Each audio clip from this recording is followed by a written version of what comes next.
72 hours and 16 minutes. That's how it's been. That's how long it's been since I had my last meal. Hey, this is Dr. Dwain Woode. That's Wood with an E. The E stands for endocrinology. Here on the channel, I educate, I empower, and I encourage you to take charge of your health and your life, avoid complications, and go to the next level.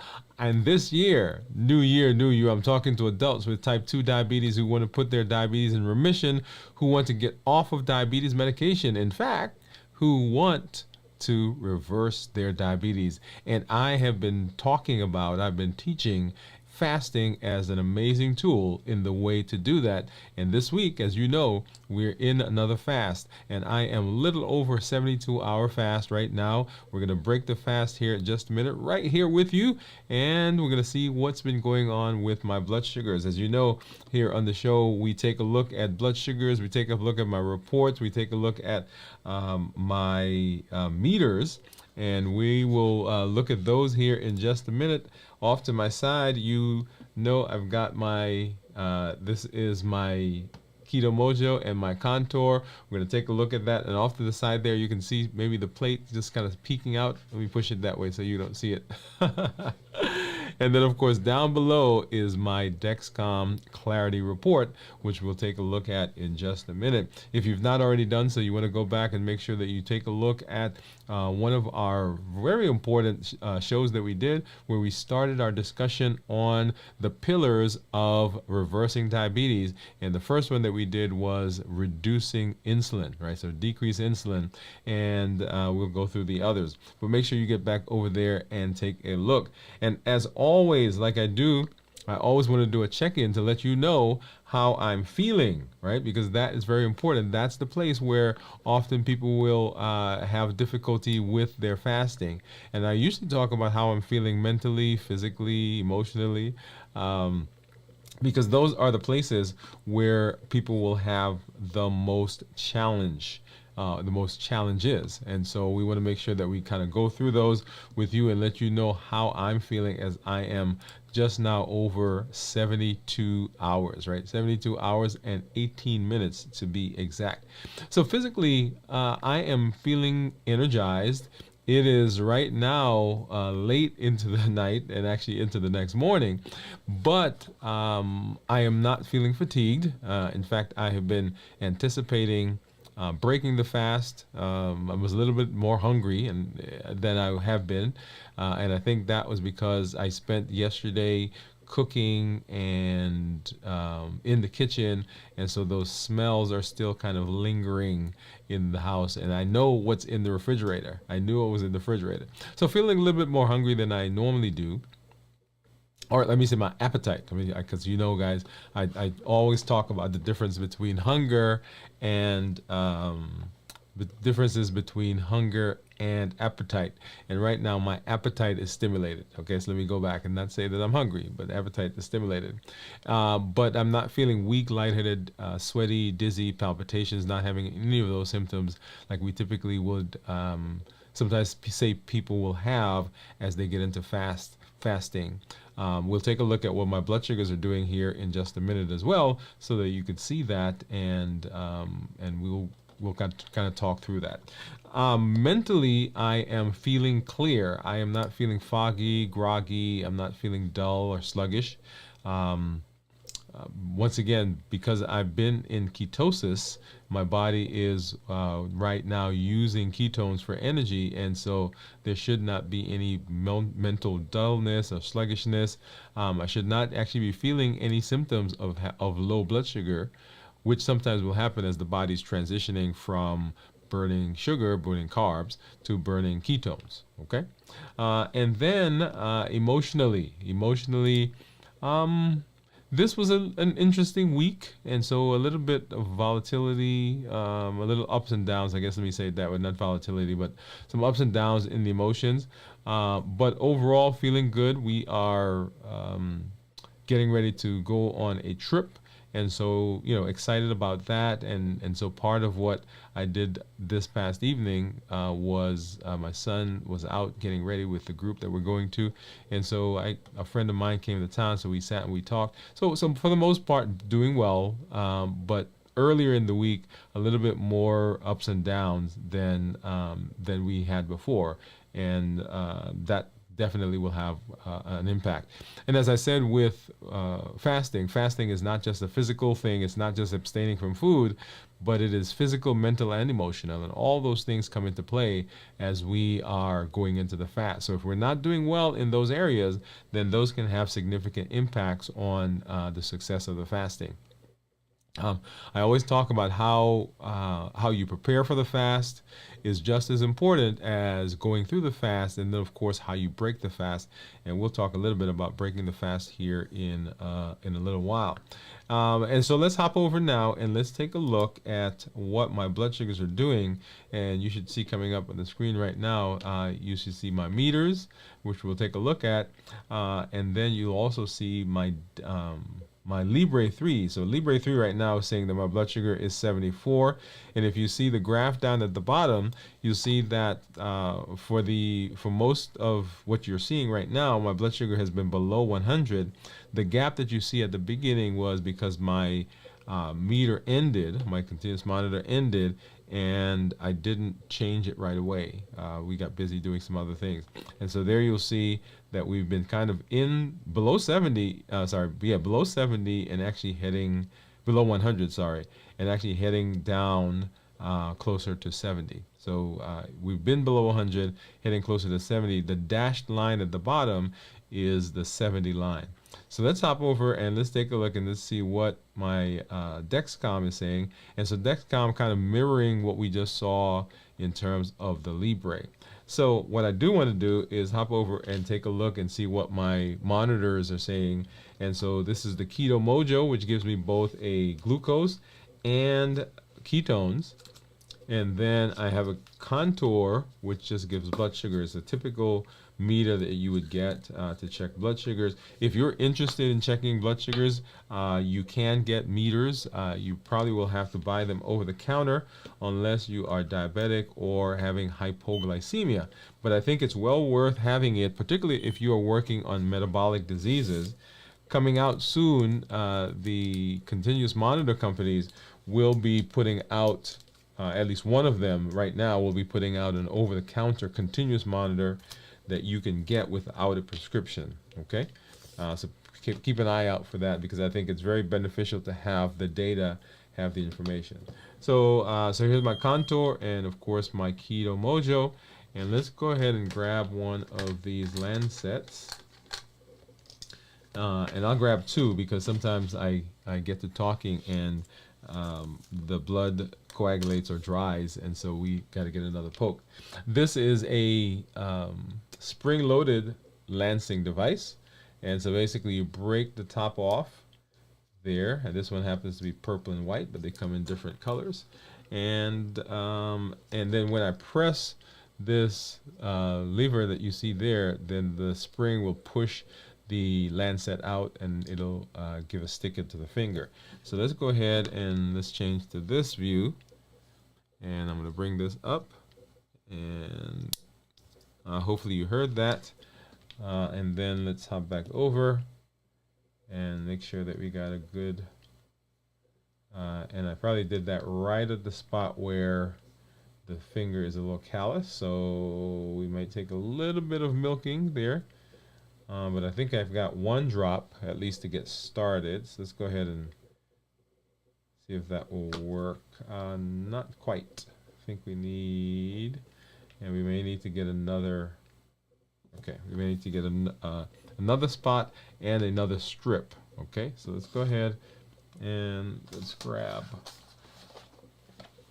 So this is the Keto Mojo box, and in it comes both the strip for blood sugar, which is the brown one, and of course they have the strip for ketones. Okay, so let's get this back in, and basically what I do here is I usually just bend them together and tear. Oops. Bend.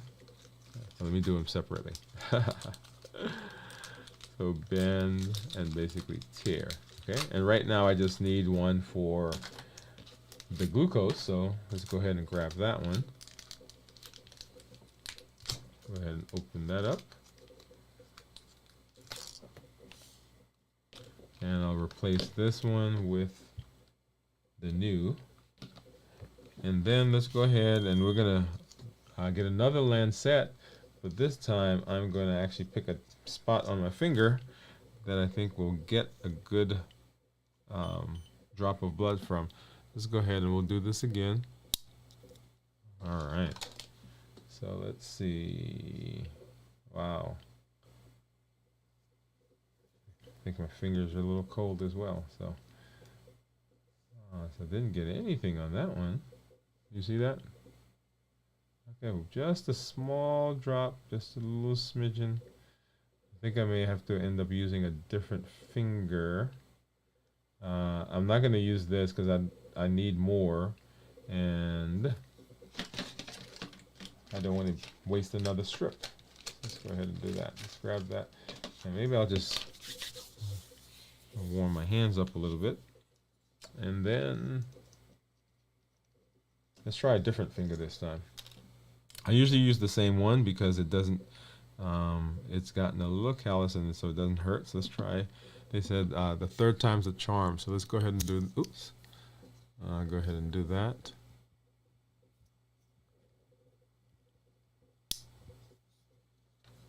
All right, let's see if that worked.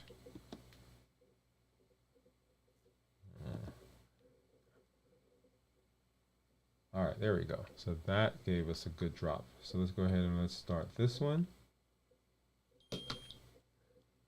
And get another drop for the contour. Okay, so 70 is what we see there on the Keto Mojo. And then on the contour, looks like we kept that a bit longer than we should have, and so let's go ahead and grab another strip. Actually, well, we didn't keep it longer. I think I just didn't put enough, put a big enough drop of blood on it. So let's go ahead and do this. Yeah, so you guys are seeing this in real time.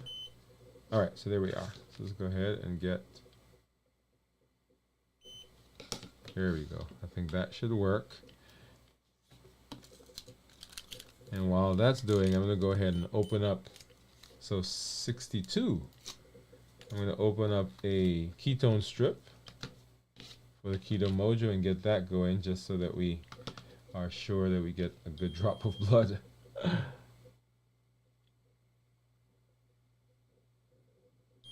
All right, so that's going. And of course, as I do normally, I'm not going to show you that right away, right? So that's a little teaser. So what do you think my ketones are? What do you think my ketones will be here as we are 72, almost 72 and a half hours into this fast? Okay, we'll come back and we'll talk about that here in just a minute. All right, so let's go ahead. I do want to go ahead and look through my report. Okay, so I want to go ahead and talk about my report, and let's do that right now. Let's see. I'm trying to find a scene that you're not going to see. Oh, I'll just move it out of the way just in case. All right. Oh, right, yeah, so you would have seen it. So there we go. So that's my blood sugar. But right now I want to take a look at my Dexcom report. So let's go ahead and do that right now. All right. So there we are. So you'll see there on the screen that my average blood sugar over the last 2 weeks, 14 days, is 127. So 127. And let me grab my mouse so you can actually see that on the screen. There we are. So 127 is what the average is. And I am in target 86% of the time, with the target being 70 to 180. Okay. The glucose management indicator, which is this guy right here, is a surrogate for the A1C. And so if I were to get an A1C now, this is estimating that my A1C would be 6.4. If I take a look at my 90-day average, my 90-day average is 110. In target 88% of the time. Once again, same target, 70 to 180. And my glucose management indicator is 6.0. So my blood sugar has been a little higher over the last 2 weeks than they have been prior to that. And you guys know, was it last week? Well, this month, really, the end of last month and this month, we went away. It was anniversary. It was birthday. It was 4th of July, and all those things. So that's a little higher. And as you see, right, life happens. And so I want you to know that it is something that is real. It is a real thing. All right, so let's go ahead and let's take a look at my daily reports. And what I want to do is I want to go back and take a look so that we can see where. Let's see, where are we? Okay, so there we are. So right now I've just passed 72 hours at midnight, and so the blood sugar for most of the day has been actually going down. As I said, starting right, let's find it right about here. So we got below 100 and then just kind of stayed there, and kind of rode in the 70s. Okay, there was a period here early on where we actually dipped down to 42, and I think that was actually probably an error. I don't know if I was in the shower or just the sensor disconnected, or I'm not sure what happened in that area. Okay. But yeah, so that's what you see. And then going back, right? So the question that a lot of people ask is, if I have been fasting for 72 hours now, or at that point 48 hours, and then 36 hours and 24 hours, why is my blood sugar not zero? And the blood sugar is not zero because your body has the ability to convert fat to energy sources, and it converts it into two parts. One, the triglycerides that are coming out of the fat, those are changed to ketones, and that's what we want. We want the ketones to be the source of energy, because we know that we're burning calories. And the glycerol part, because there are two components, triglycerides, so the free fatty acids turn into ketones, and then the glycerol gets turned into sugar. Okay, so that's why the blood sugar does not dip all the way down to zero. And in fact, unless you've been fasting for a pretty long period of time, your blood sugar should not go down to zero. Okay, because your body still has ample ability to convert to other things. One of the things that I always want to remind people of is, as you're getting into the fast, you want to always be safe in whatever you're doing. Okay, move over this way a little bit. You want to be safe in what you're doing, and so always work in conjunction with your healthcare provider to make sure that you're doing that. Awesome. All right. So what do you think my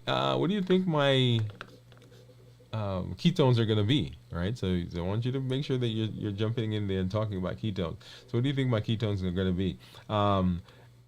Before we get back to ketones, what I do want to do is I want to talk a little bit about breaking the fast, because we're going to be doing that here. And let me pull over some of what I'm going to be using. As you know, I love cheese. Love cheese. Cheese and nuts.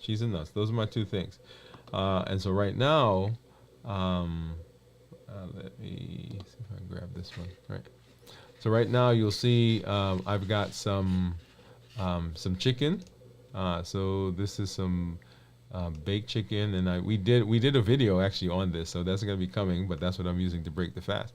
So chicken, some curry chicken, and then I've got different sorted types of cheeses that we're going to be using here. Okay, yeah. So I've got some chicken, and then so the baked chicken, curry chicken, and some assorted types of cheeses, which we'll talk about here in a little bit as we get back into that discussion. But I do want to talk a little bit about breaking the fast. We spend time talking about preparing for the fast and, of course, going through the fast. But breaking the fast is just as important as how you prepare, and then, of course, how you get into the end of the fast, because you can undo the things that you've done in the fast. And we'll talk about that as I go through this segment. So breaking the fast. What does that mean? Breaking the fast is coming to the end. Remember, fasting is a voluntary abstention from food. In this case, we are doing a complete calorie fast where we're just drinking water, unsweetened tea, those types of things. In fact, I've said people can use black coffee, so you can include that as well. So we're not taking anything in, and the benefit of fasting, benefits actually, many of them. One has to do with the pillars that we talk about. Remember the pillars of reversing diabetes. They are decrease your insulin, suppress the appetite, and reduce the sugar. And so all of these pillars, each of these pillars is satisfied by fasting. So when we fast, we're not putting anything in, right? So we're not getting spikes in blood sugar because we're not putting anything in at all. If we don't get a spike, then the insulin level goes down because the insulin has to go down as the blood sugar is going down. So pillar number one is gone. Because we're not getting the spikes, we're not getting that insulin rise. Because we're not getting an insulin rise, our appetite is not as stimulated, right? So that's number two. And then because we're not putting anything in, we're not eating anything at all, then we are reducing the sugar. So all three of those pillars are satisfied by fasting, right? And so when we get into the fast, we want to be successful. We want to prepare for the fast. We want to make it through the fast. But then we also want to break the fast properly. If we don't break the fast, then often, and you'll see here in just a minute as we go through some of the components, that if you're not careful, you can undo some of the things that you've done in the fast. Let's go through that. So tips for fasting. Number one, you want to monitor blood sugars. And as you heard me say earlier, you want to make sure that you are monitoring. Even if you're not diabetic, even if you have other metabolic diseases, knowing what food does to your body and how your blood sugars are responding, very important, because it helps you to begin making decisions about different things that you're going to eat. So as you are breaking the fast, then monitoring gives you a good idea of how things are going. In fact, it says monitor blood sugars, but I would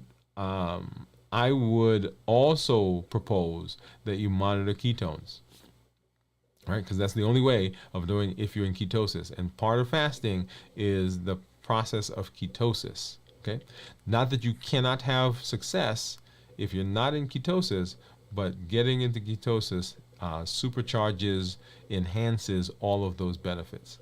Next is portion control. And this is an interesting one because if we are fasting and we get out of the fast and we go back to eating portions that are much larger than we need, then some of what goes on in the fast, right, that weight loss, the blood sugar control, and so forth, that can be undone because we're not doing a good job of eating the correct portions. And we've talked, and you should eat a usual, what we are considered normal meal. And if you've not seen what a normal meal is, we did a show where we talked about preparing meals. And in fact, one of the challenges that we did was to prepare a meal. So when we say a normal meal, this is what we're talking about. So whole food, right? Not a lot of processing. So you're minimizing the processing. No added sugar or decreased added sugar or minimal added sugar, however you want to say that. Some starchy vegetables, some non-starchy vegetables. You want to make sure you have healthy fats, lean protein.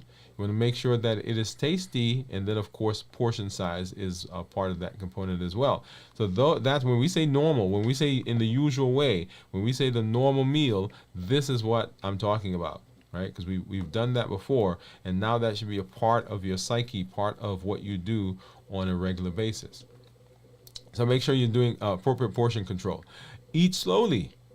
Eat slowly. Remember, we're talking about being mindful, right? Mindful in our eating. And part of being mindful is that enjoying the food, eating it slowly. And when you do that, that gives yourself, your brain, your body time to adjust to being back into the eating phase.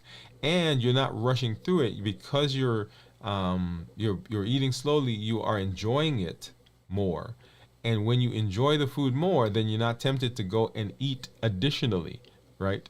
So make sure that you are eating slowly. And then avoid sugary processed foods, right? Remember, processing, minimize processing was one of the criteria for the meal that we call usual, normal, and avoiding sugary foods. Because once again, if you go in and in the fast you're eating something sugary, then that blood sugar will spike up. When the blood sugar spikes up, insulin has to come out, and insulin will stimulate the appetite. When insulin stimulates the appetite, then you're hungrier and you continue to eat and eat and eat. The other thing that happens is once insulin comes out, then your ketones have to go away. Because remember, ketones and insulin cannot live in the same space. So because your insulin is going up, then your ketones are going down. And if you're trying to stay in ketosis, then that doesn't work, right? So avoid those sugary and highly processed foods. During breaking the fast, you want to make sure you're hydrated. So I've got my cup here with some water, that we are maintaining hydration. So I'm going to be eating here in a little while, but making sure that you're drinking as well. And so water is a good form of hydration. You can drink coconut water, unsweetened, and then herbal teas. Those are good as well. But you want to make sure that you're taking care of hydration. One of the shows that we're going to do coming up, hopefully soon, well, this is hopefully, but soon, is on hydration and the importance of hydration. And then you want to make sure that you're adding good proteins, right? So lean protein was one of the criteria. Eggs, chicken, turkey breast would be good. Tofu, tempeh, all of those are good proteins that you can add to your meal. When you eat the proteins help to blunt the spike in blood sugar because you're eating protein. And it's hard to actually have protein without carbs. Yeah. So you're gonna get a spike, but the protein blunts the spike, and it also helps to satiate you. In other words, it keeps you from being hungry for a longer period of time. And then you want to make sure you're having some healthy fats as well.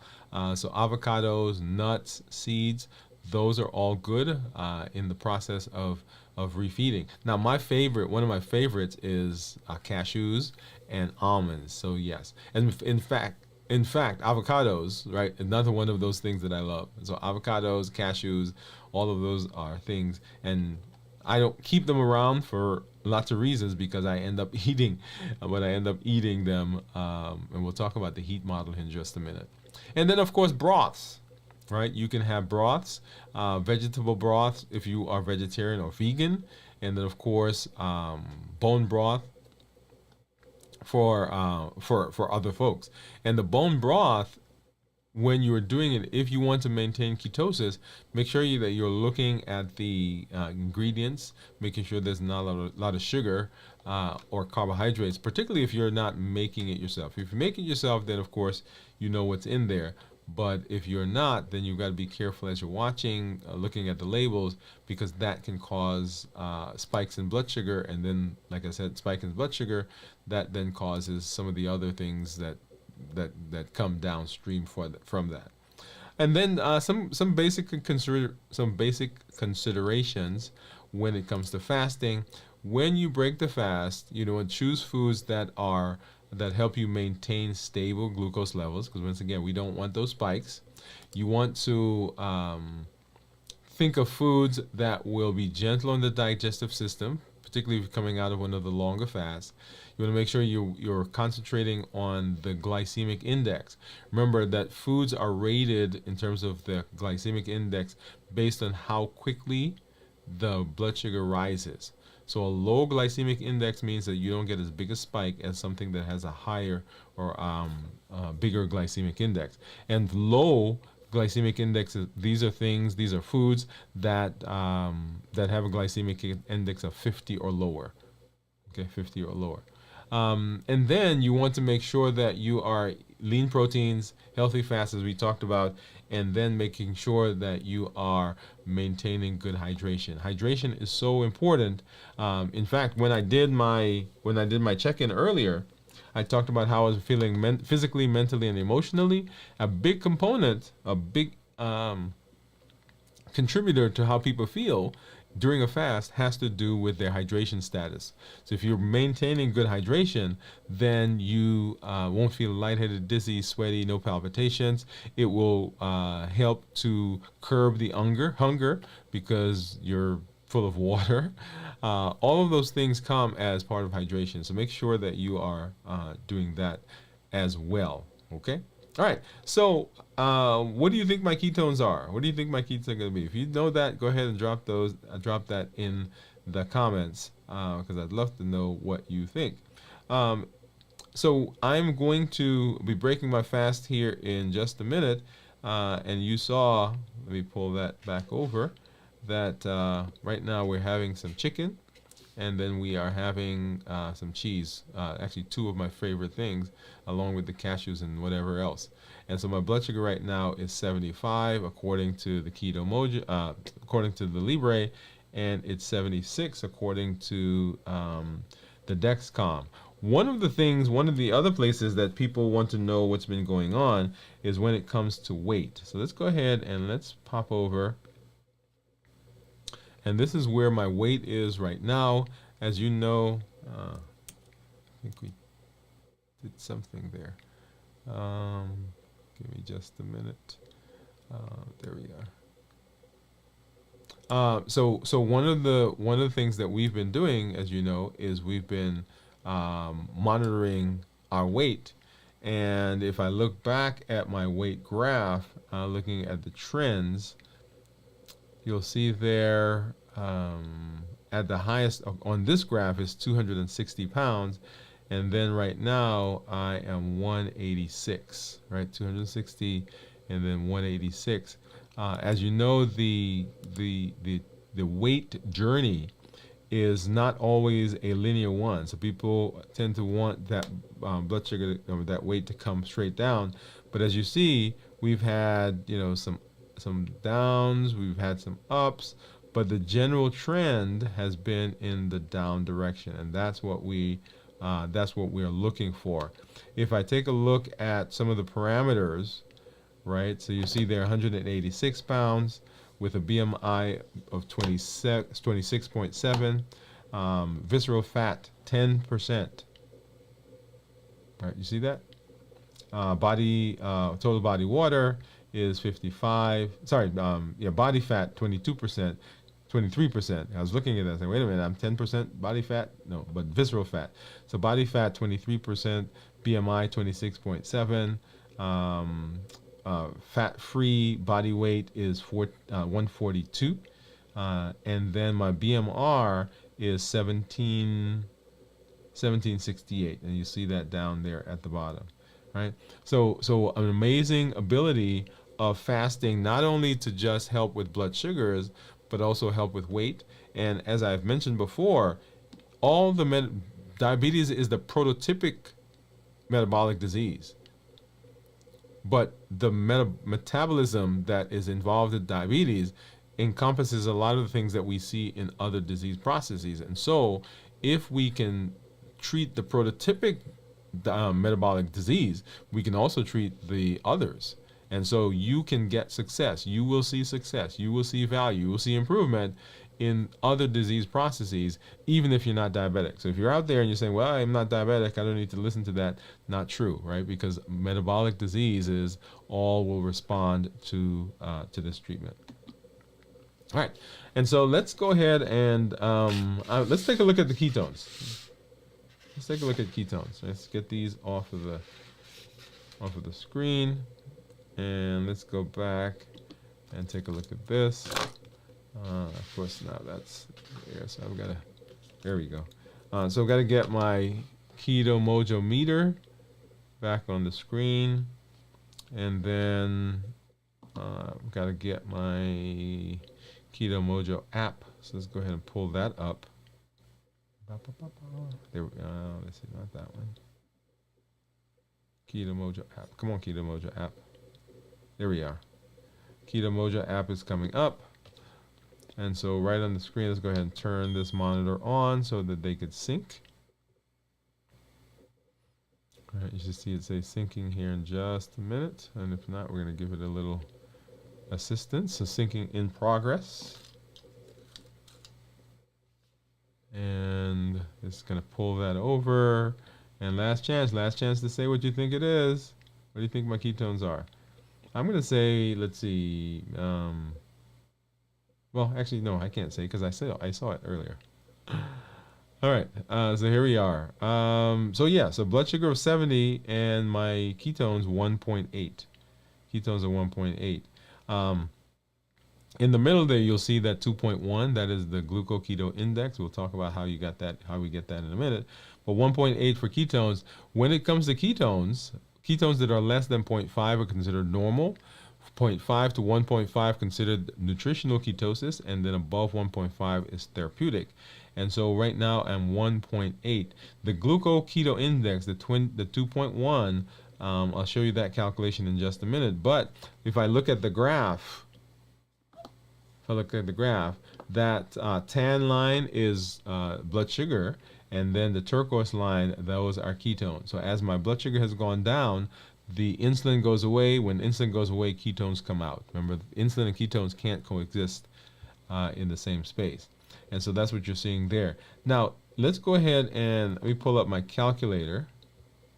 So, so 70 was the blood sugar and 1.8. Let me bring that back up so we can confirm that. So 70 was blood sugar and then 1.8 was the ketones. And so in order to get the glucoketo index, I pull up my calculator, and the glucoketo index is a ratio of glucose to ketones. But the glucose has to be converted to international use. So 70 is the blood sugar. So 70, and you divide by 18 to get that number. And so 70 divided by 18 gives us 3.8. And then the ketones 1.8. And then we now go back and we divide the 3.8 by 1.8. And that gives us our 2.1.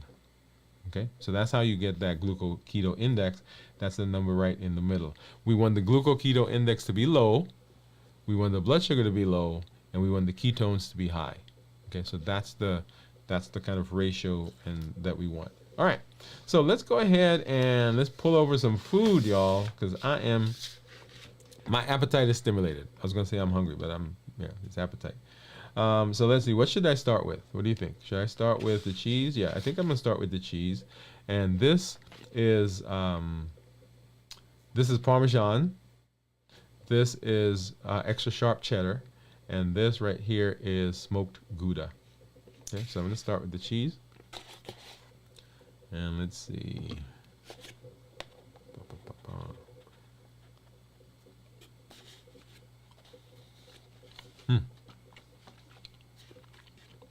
That's good.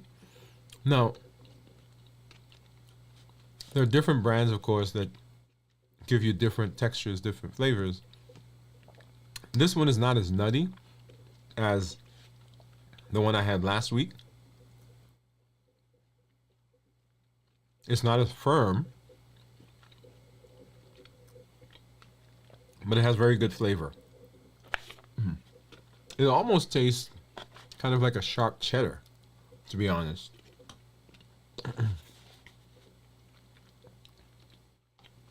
So that was the Parmesan. And this is smoked Gouda. And of course, Gouda is a softer cheese. I think sometimes it almost has a sweetish taste to it. I know it's not sweet, but that is so good. Another piece of the Gouda. Delicious. And then of course cheddar, one of my favorites. And I usually get extra sharp.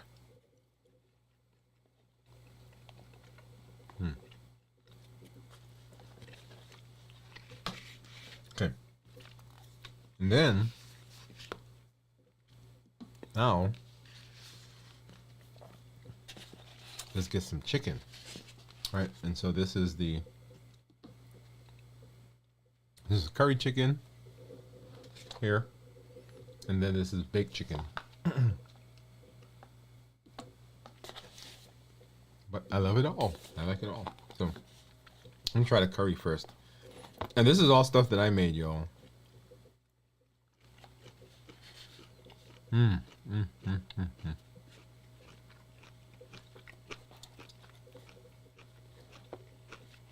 That's some good stuff. Now it's not piping hot because it's been sitting there while we've been talking, but very good flavor. I think next time I'll put a little bit more pepper in it, but because I like hot food, so spicy. What I mean, hot, spicy.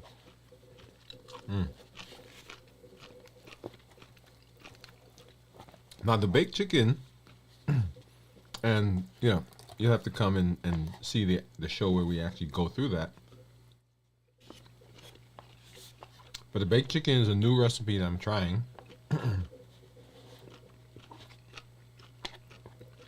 And so because I was fasting, I haven't tasted either of these. So my son was my taste tester.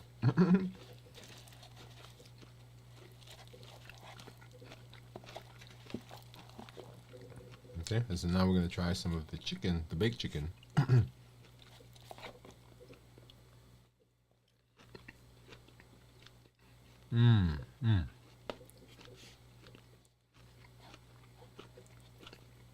That's good.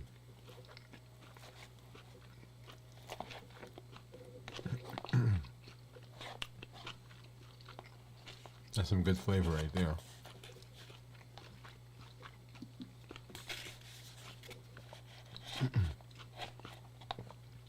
So if you're fasting,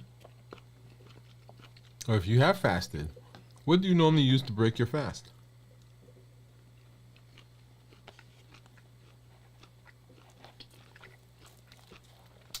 And do you try to stay in ketosis when you break your fast? I will try to stay in ketosis. Sometimes I'll stay in ketosis probably another 12, 24 hours. But beyond that, you know, my ketones will go down because I'm not really doing a ketogenic diet.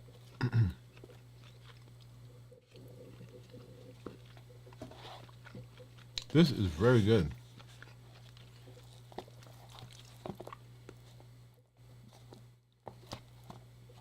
Now you guys are saying, "Oh, you sound surprised." Well, not necessarily surprised, but just excited that the new recipe. And this was the first time I tried the new recipe. I have one that I normally do.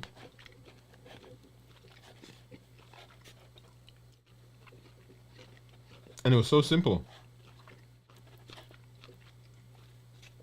And it's very moist, flavorful, not too spicy.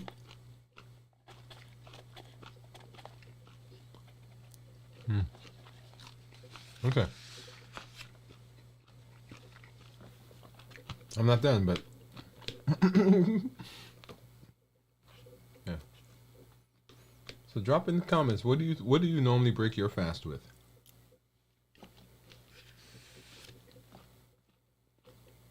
And also, do you try to remain in ketosis? That's another question.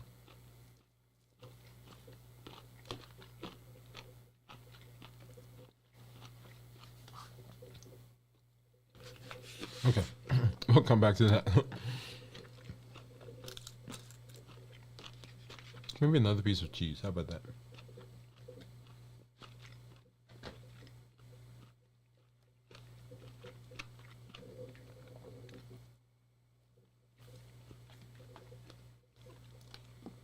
Delicious. And of course, remain hydrated, right?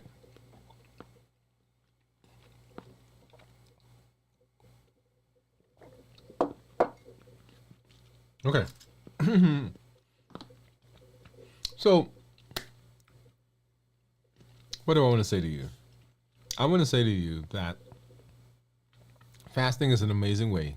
It's an amazing tool that allows you to hit all three of the pillars that we talk about in reversing diabetes: decreasing insulin, suppressing appetite, and reducing sugar.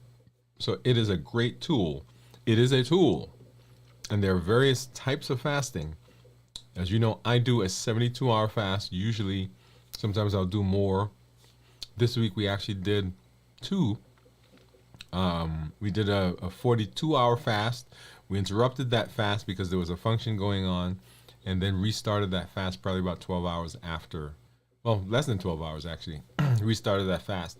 And so my 72 hours that I'm doing now, that I'm just broke, is on top of those 42, 43 hours that we did earlier in the week. And so various fasts, various types of fasts can occur, and you can decide which one best suits your situation. Remember, it's not a one size fits all, but fasting is an amazing tool that you can use. You can pick it up, you can put it down. It's free. You don't have to do anything. You don't have to buy any special foods. You don't have to go to any special places. All you need is to know that you have unlimited potential. Unlimited potential. And that unlimited potential is at your fingertips. You have the ability to access that. All we've got to do is tap into it.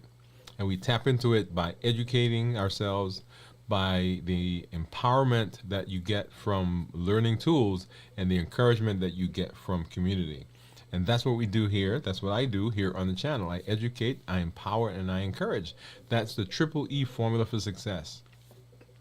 We educate with the shows that we do.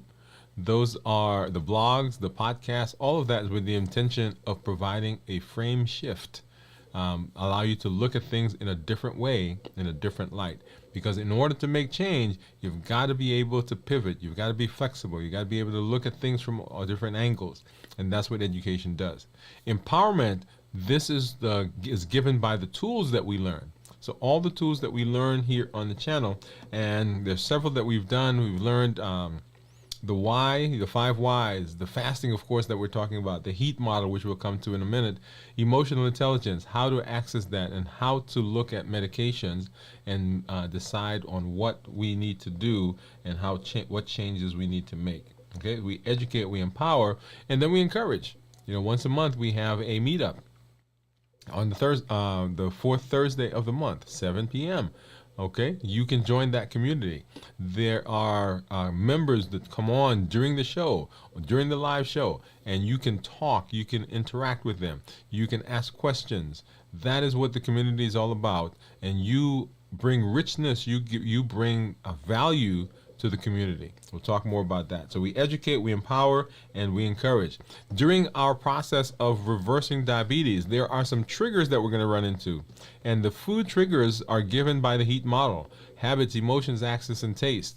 The habits that we form, the routines that are there where we eat, not because we're hungry, but because, why? Right, because it's for a habit.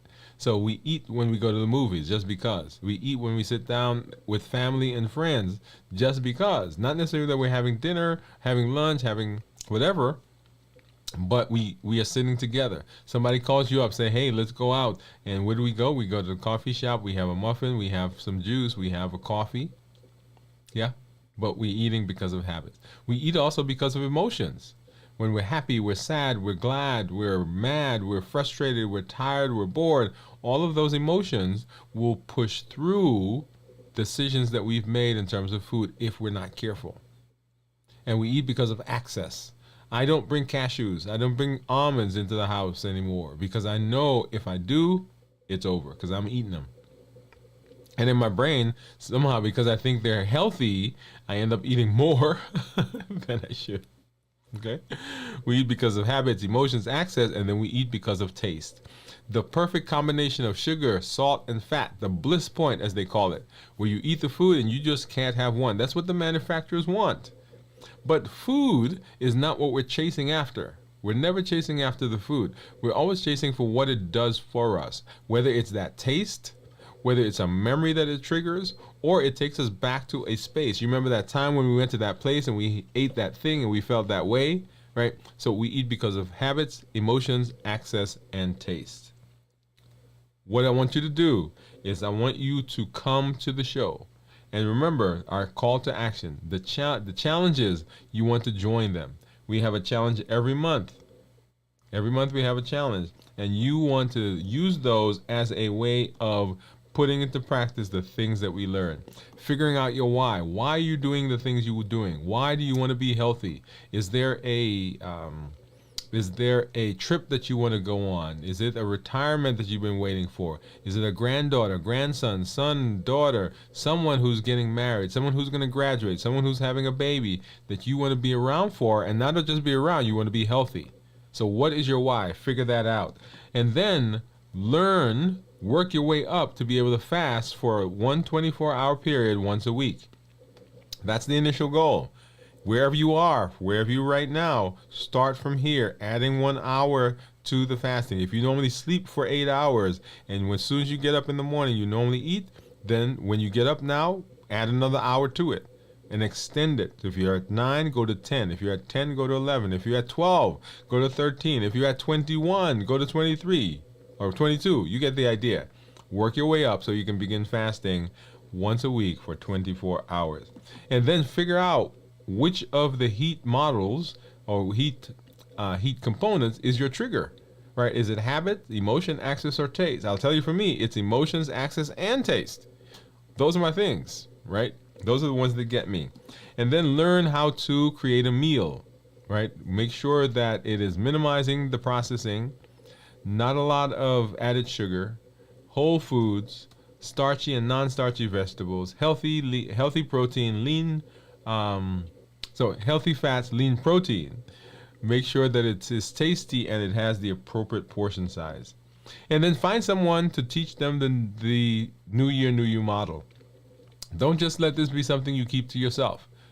There are over 1 billion people on the planet that are either diabetic or pre-diabetic, and you can be a voice for change in your community, in your family, on your job, at your church, somewhere. Find somebody and mentor them. Don't just tell them about it and say, I'll come back and see you in 5 months, but call them. Say, hey, let's walk through this together. And then what labs have you had checked? Have you had your labs checked? That was one of our challenges. Make sure you're talking to your healthcare provider about the screenings that need to be done for you. We did a show where we talked about labs. Make sure you go back and watch that. And then, of course, in this month, are you currently or have you added an exercise routine to your regimen?